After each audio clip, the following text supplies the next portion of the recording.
Welcome to CreateGrowProfit Coaching Stories. Today I'm here with Angela Bessard, and we're talking about how money and finances are a tool to build wealth. Angela, thank you for being here. Absolutely. Thank you so much for having me, Morris. It's a pleasure to be here and to talk to your audience. My first question to every guest is always, how did you become a coach, or when did you officially started calling yourself a coach?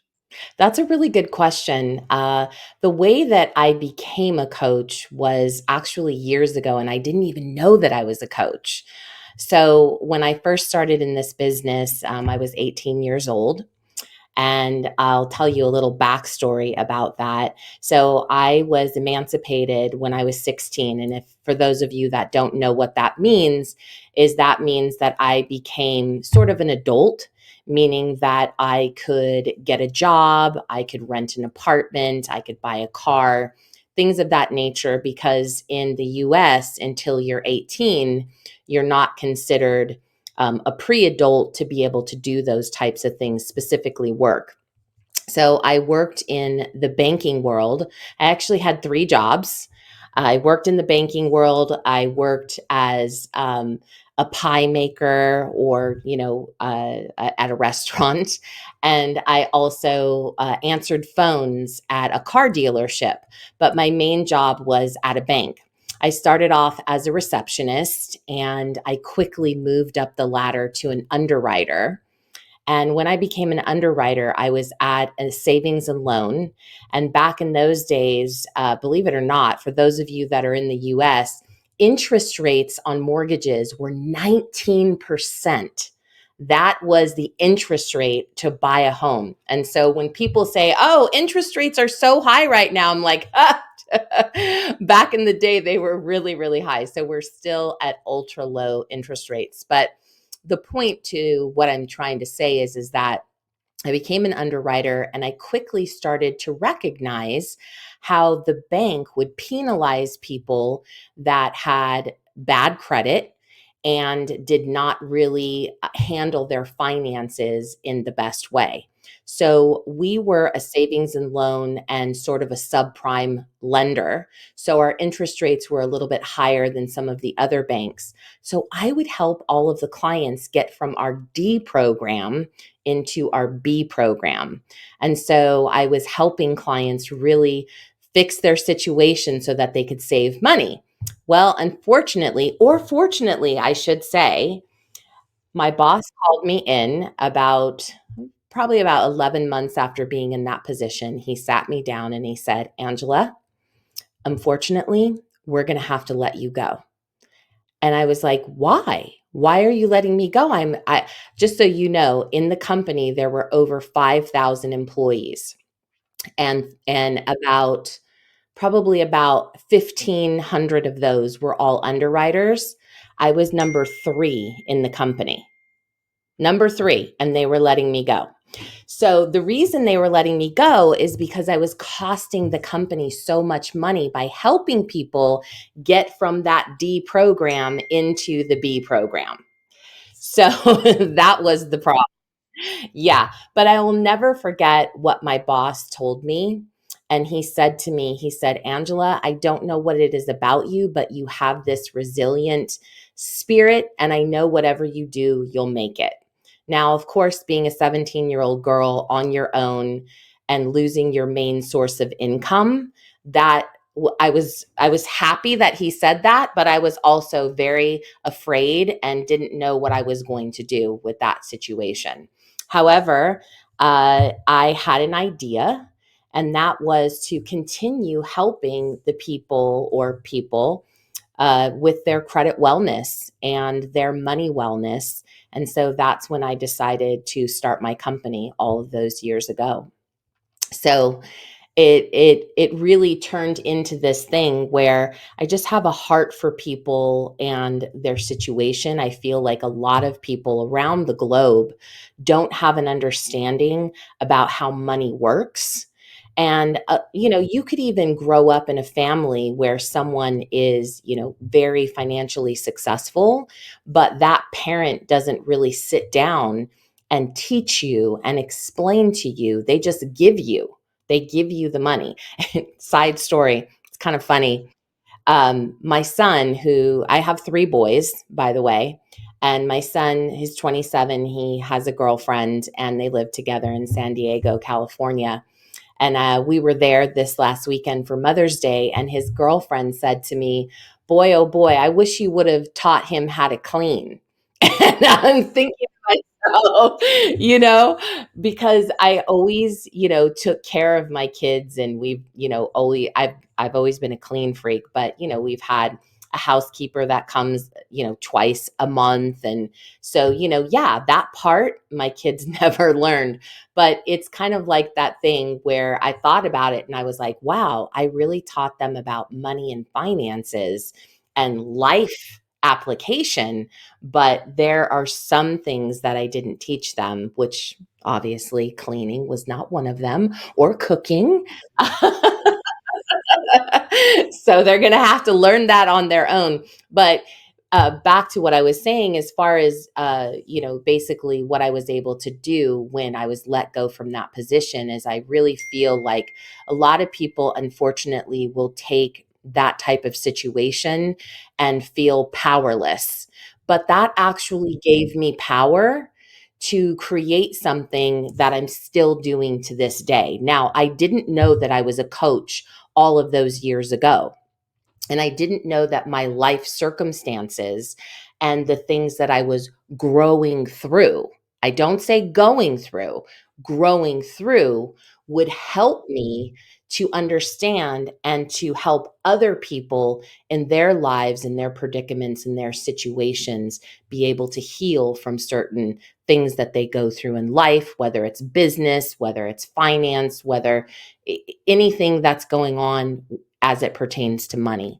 So, all of those years ago, I never called myself a coach, but it was probably about 15 years ago that I started to become a business coach and a personal finance coach to people. Because now, I don't know if you ever read the book by Malcolm Gladwell? Which book? Oh my gosh. I forgot the name of it. Oh my gosh, I got to look it up right now. But the point of the book is that every entrepreneur, okay, that spends 10,000 hours on their trade is now considered perfection in their trade. If you have spent 10,000 hours. So my husband actually was the one that opened me up to that and said, "Hey, you have spent over 10,000 hours working on this gift that you have and helping people with their finances. I think you need to start coaching people." And that is how I started my coaching side of my business. So I had the full business where, we have employees, and we have tons of clients that we work for, CPA firms, wealth management firms. I've been able to create relationships with several companies, hundreds of companies. And now in the last 15 years, I also have become a personal development coach as it pertains to people and their businesses and their finances. Oh, wow. Okay. So would it be correct to say that the business you've built previously is kind of a done for you service, Yes. and the coaching is a doing it with you education? Absolutely. Absolutely. I love that. And that is definitely what it is. The business, my company, which is called Conquer Credit Management, is a done for you full services company, where we actually have products and services where we protect people against identity theft. We have a credit restoration side, a debt management side, and we also help people that are insolvent in their business, which means that they have a business or they've had a business and their cash flow is suffering. So we help them restructure their business, their vendor relationships, their banking relationships, so that they can get back to grassroots in their business and continue, so they don't have to close their doors or file bankruptcy. I have a bunch of follow-up questions, Angela, but before I ask those questions, let's close the loop on the book. I opened Amazon real quick. Is it Outliers? Yes, yes, Outliers, absolutely, that's it. It's a great book. It was so many years ago that I read it and that my husband told me about it, but I loved what Malcolm said, Malcolm Gladwell, who is the author of that book and several others, business books, is he really talks about how your passion for something and really it's really rooted so deep inside of you. And when you connect that with something that you do professionally and it just comes to you naturally, innately, that makes a way for you in life when you really follow that. He talks about how a lot of people ignore that passion that's rooted and grounded inside of them, and they go on a different path only to circle back several years later to find out, no, this is what I was supposed to be doing. Oh yeah, that speaks right to my heart. Need to read that book. It's something that my coach is mentoring me on right now. Like as we speak here today, is he keeps reminding me of how important it is to have this passion for the work that I do or we do, because that's how we can build rapport.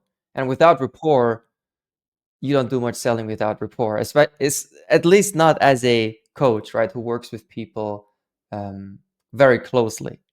When you mentioned that you got fired from the bank at age 17, and then after that, you built your own business. Yeah. So, I mean, I said that very quickly. Yes, I did have another job. I got another job, but while I was working that job, funny enough, I was a recruiter. So I started a job as a recruiter, recruiting for technology companies. And people continued to call me and ask me questions about what I was doing and how I was helping them. And so several months after being into that job, I just said, you know what? I'm going to step out in faith. And what do I have to lose? I'm only 17 and a half years old. I don't have a family. I don't have anything that I can lose. I'm just going to start this business. And so I had a cardboard table and I had a fold out chair and I didn't even have a computer yet. Okay. And I just started my business from there. And it was very humble beginnings, but through that process, it taught me so much. And I'm so grateful for everything and every person that I was able to touch their life during that time. It also taught me a lot because I actually had to file bankruptcy at a very young age because of everything that I went through. So going through that process helped me form this process and pattern to help others so that they don't have to endure that pain or go through that process. Now, unfortunately, I was very young, so I didn't know a lot that I learned going through that process of bankruptcy and understanding finances, working for the bank, seeing all the things that other people did. Uh-oh, did you see that? It stopped my camera there for a minute. But Yeah, I noticed. yeah, so going through that process was material and a baseline for what I was going to do in the future. Now, I didn't know what I was going to be doing in the future.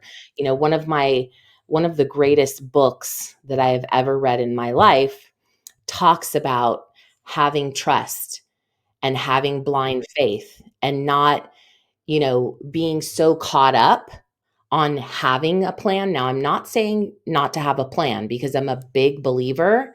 If we don't have a plan, then we somehow plan to fail because, you need to be able to track where it is that you want to go. But at the same time, it's so important to have faith in moving forward and not be so caught up in how you're going to get there. Yeah, detachment from the outcome. Yeah, yeah. People are so afraid to take that first step because they're afraid to make a mistake. They're living in regret, whatever the case may be. But so I was so young that I just didn't have anything to lose. So I quit my job and I started my business, and it was out of my little apartment.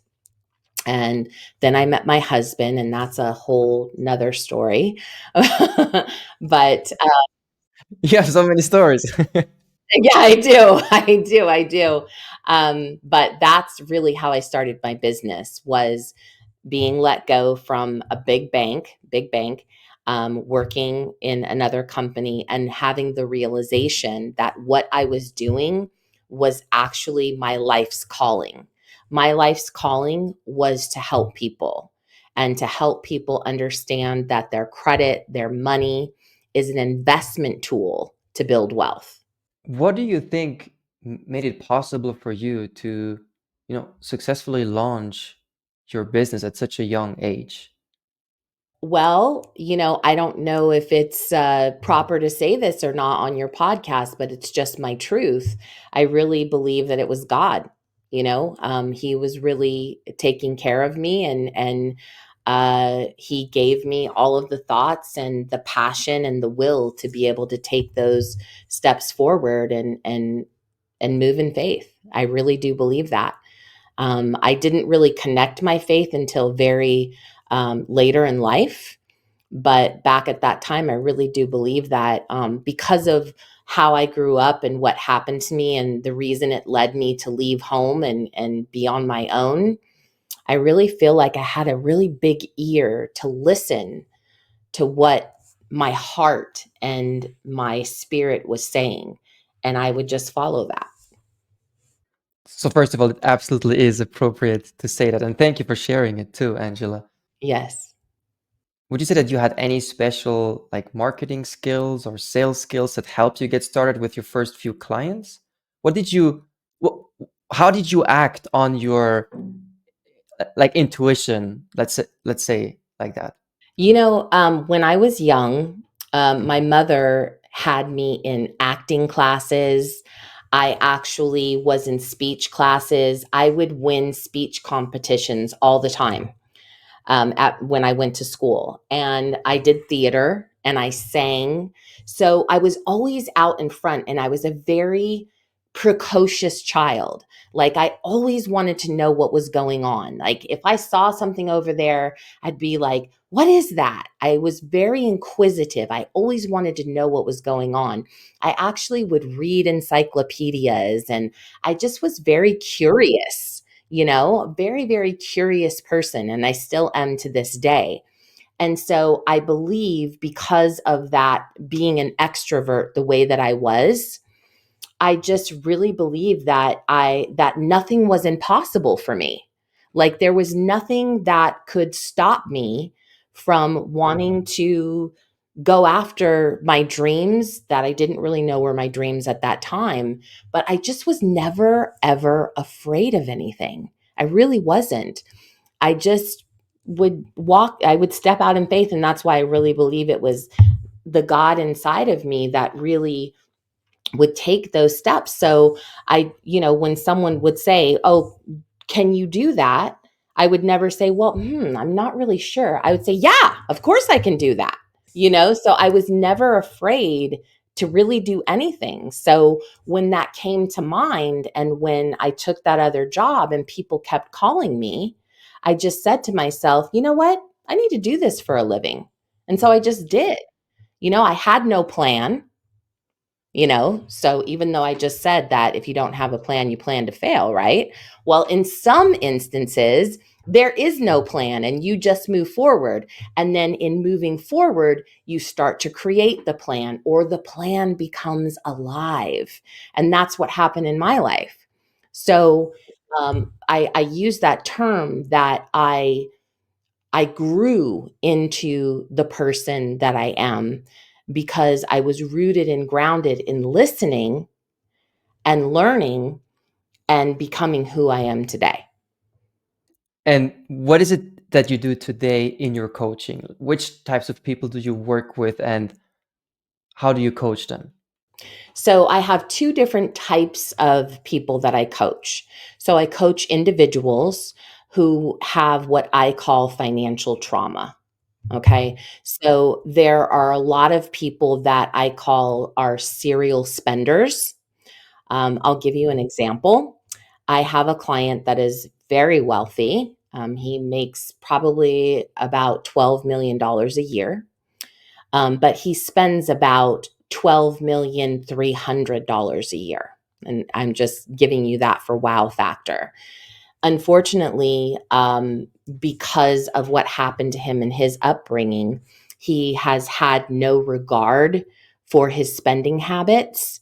And so, even though he makes $12 million a year, he has no retirement, he has no savings, none of that. Can you believe that? Someone who makes $12 million a year, but because he has nothing in his life that he's looking forward to, and because he's young, now he's taking a step back and saying, okay, I've been out of control and I need someone to help me to be in control and to set up these different metrics so that I can plan my retirement.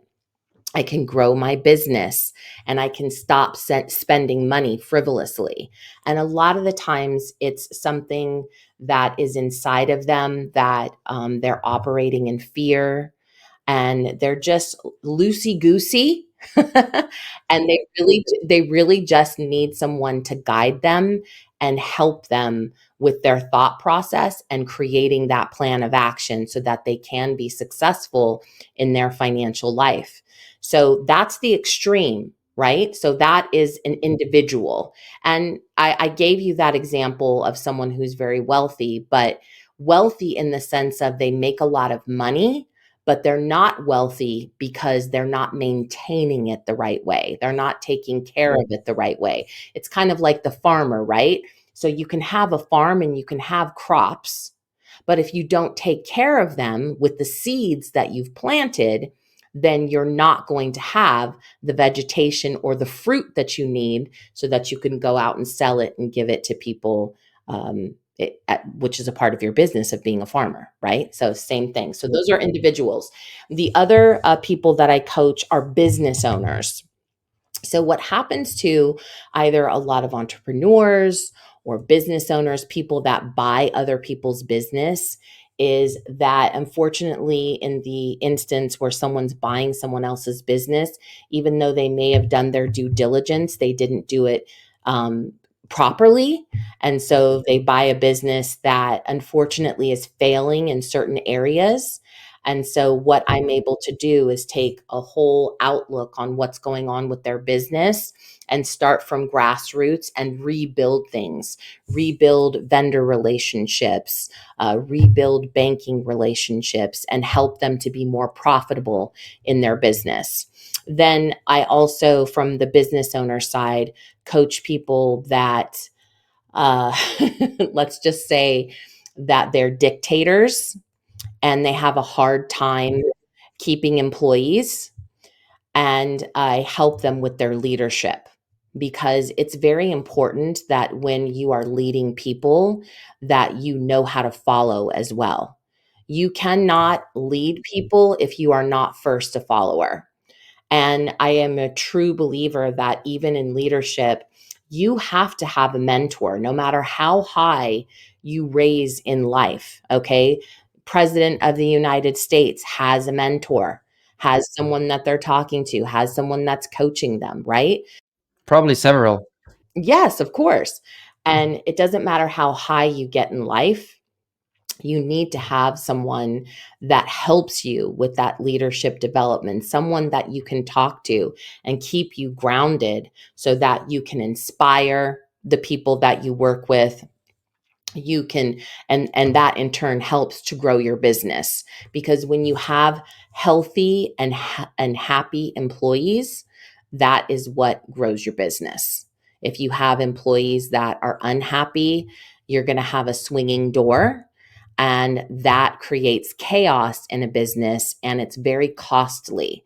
When you have to keep retraining new employees, that is a very, very costly business. And it can be very frustrating as a business owner or an entrepreneur. So, those are the two types of people that I coach. It'll be the individual that really needs to get their poop together, is what I say.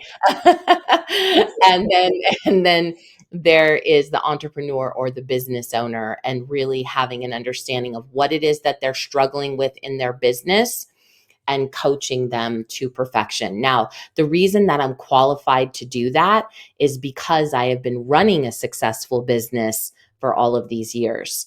And I don't call them employees. So I have people that I align with and I work with, and I've had people that have worked with me for over 20 years. So, it says a lot about how I allow them the opportunity to grow in their position, and I continue to lead them and guide them together. And we grow this operation and this business together, and we serve people together.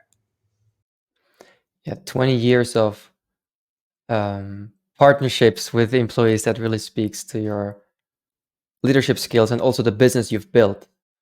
People don't stay that long in businesses that they don't enjoy working for.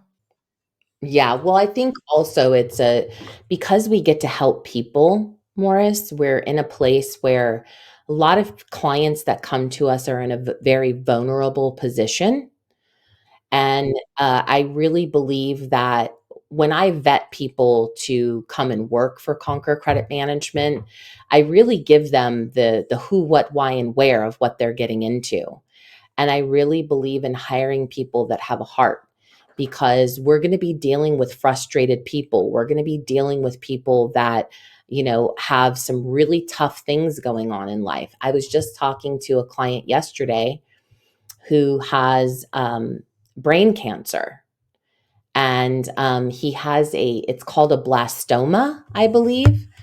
And he's had several surgeries to the tune of, I think he owes like $5 million in medical debts. And so that's just an example of some of the people that we deal with. And can you imagine having a conversation with someone who doesn't know if they're going to live or not, and they're worried about their financial life? So I have to have the type of people that are working with me have a heart, have an understanding, and learn how to handle those types of clients, to not only take care of their situation, but be mindful of what it is that they're going through during that time, and be service oriented. Yeah, this can't feel like a transactional experience at all. And you mentioned clients coming to you feeling vulnerable. I also find it interesting, at the beginning you shared the example of cooking skills, cleaning skills, and financial skills. I don't know how it is for you, but in my life experience, if you lack cleaning skills or cooking skills, it's nothing really to be ashamed of. But if you lack financial skills, if you're bad with money, there's always a lot of shame attached to it. I feel like admitting that you have financial problems or you need help with finances makes you feel a lot more vulnerable than saying, "Oh, I can't cook, I'm going to take a cooking class." As a matter of fact, that is oftentimes applauded, right? Like, "Oh, he's taking a cooking class or she's taking a cooking class." But if you go out and say, "I'm bad with money, I need help with my money," it doesn't receive the same level of applause, I feel like. It really doesn't. And I don't know what that stigma is about. I really don't understand that, because, again, what I always say when I'm speaking on stages or I'm giving talks is that the greatest gift that we can give our children is the gift of financial literacy. And the reason that it is so important is because when you grow up and you start to make your own money, there is that what you're talking about, that stigma attached to it, that if you don't take care of it, that you're somehow a loser, or and it's really not that. It's like with anything, if you don't know any better, how are you going to do any better? You have to be taught. Yeah.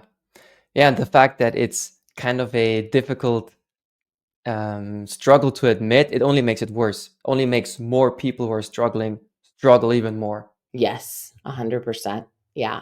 And that's what I love about what I do is I get to help people take themselves or let themselves off the hook. Look, if you would have known how to do better, you would have done it. So it's okay. Let's not live in regret. let's learn some new tools and move forward. And I'm going to be with you every step of the way. And I'm just going to be your little cheerleader as you continue to do better in life. Yeah, that's beautiful coaching. That's why I'm so passionate about coaching, because it is the only tool I know that enables this level of transformation in a supporting way, like in a, yeah. Somebody listening to this who, now starts to feel comfortable reaching out to you, how can they get in touch with you? Well, I have a website. It's pretty simple. It's my name, angelabessard.com. That's B as in boy, E as in Edward, S as in Sam, S as in Sam, ARD as in David. And that's where you can find out all about me. My story is there. Some of my clients that I've had the opportunity to work with, and you can contact me through there as well. Perfect. I'll put the link below this episode. So angelabessard.com. That's how they can reach out to you. Yes, sir. Any final words, Angela, before we wrap it up? I think we pretty much covered everything, but it's such a pleasure to be here with you today. And you know what's so amazing is that we can be in different countries and still connect. I just love it so much. I love how technology has allowed us to grow and develop as coaches and help each other grow. So, thank you so much for the opportunity to be here with you, Morris. I wish you so much success in your coaching business and of course, all of your clients.